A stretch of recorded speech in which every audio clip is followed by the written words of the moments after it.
Good morning, students. As we have studied in our previous slides about the selection of the seeds and how the seeds are being sown in the soil, we are actually going through the different agriculture practices that are done before growing the crop. We have till here done with the 3 agricultural practices, and now in this slide we are going to study about the 4th one, that is irrigation. Students, we know that our country is mainly based on the agriculture, and for that purpose irrigation is one of the important requirement for that. So first I will define what is irrigation. Irrigation refers to artificial application of water to the soil for assisting the growth of crops.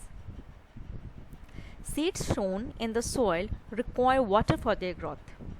Water requirements differ from crop to crop. As we have seen, there are 2 types of the crop. One is the Rabi and the Kharif, in which the Rabi crops require the less amount of the water, while the Kharif crops require the large amount of the water. So different crops require the different requirements of the water. So for that purpose irrigation is very important, because it is the artificial application of the water that we can apply at our will. Now, why irrigation is essential? Some points have been noted down. Plants contain 90% of water and need it for proper growth and development. When roots absorb water, they also absorb minerals and fertilizers. Germination of seeds does not take place in dry conditions. What does it mean? It means that for the proper growth and the functioning and the development of the plants require the water. How much? About 90%. And even when the roots absorb the water, then it also absorb minerals and fertilizers. So to make it possible that the roots absorb adequate amount of the minerals and fertilizers, it needs the water, and that is provided by the irrigation. On the other hand, we know that the seeds remain dormant in the unfavorable or its dry conditions. So if we want the germination of the seeds, we want to supply them the water, and that can be supplied by the irrigation. So these are the points that make it essential for the irrigation. Now, these are the different sources of the irrigation. Water for irrigation is obtained from several sources. As you are seeing the different pictures or the sources of irrigation, the first one is the wells. You all are very familiar with the wells. This is also one of the irrigation purposes, through sources through which the water could be taken out for the irrigation purpose. Second, this one is the well. The second one is the tube well. You must have seen tube wells in the villages. These are the tube wells that helps in the irrigation of the crops whenever it required. The another one that I am saying is the river. You are well familiar with the rivers. The rivers are mainly used for the irrigation purposes, and these are the lakes. Apart from that, there are some reservoirs are there from which the water could be used for the irrigation purposes.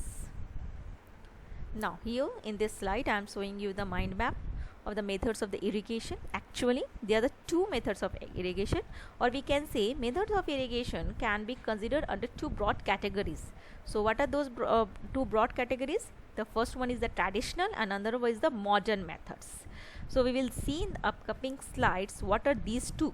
As I am showing you or sharing with some picture of the traditional method, where the man is using the traditional method for the irrigation purposes, and here one of the modern method that is being used for the irrigation. We will discuss these methods in detail in my upcoming slides. So here this is the traditional methods.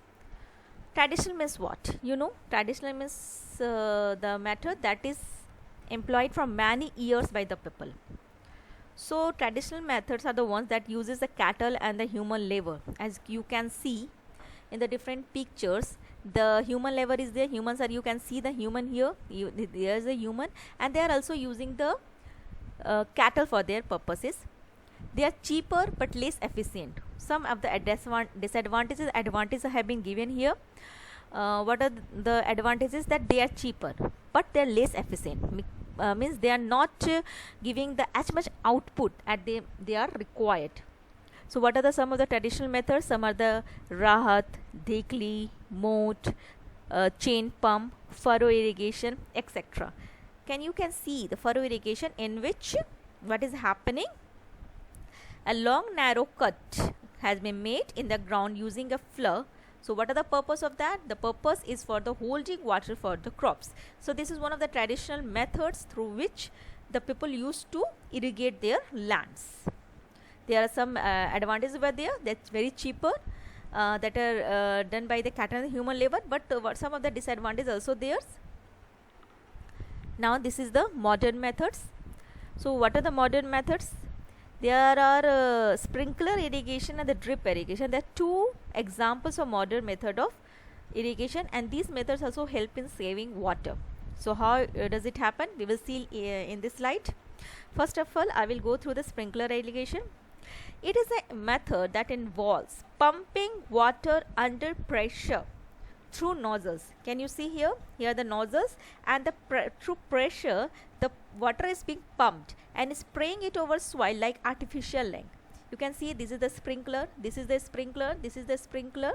Okay, so this method is particularly effective for irrigating uneven land and areas having sandy soil. So there are two advantages of using the sprinkler irrigation. First, it is used for irrigating uneven land, and second, the areas having sandy soil could be well irrigated through this method of irrigation. Now we are moving to the second, that is the drip irrigation. In this type of irrigation involves the use of pipes or tubes with very small holes to deliver water drop by drop directly at the base of each point. You can see from each plant, at the base of each point of the plant, the water is going drop by drop. So what is the main advantage of doing this? This method is very useful for areas having a shortage of water. You can see here there is a use of pipes or tubes with small holes, and they are only dropping the water drop by drop at the base of each plant. So it will not waste the plant like this one. So this is also one of the best method where there is shortage of the water.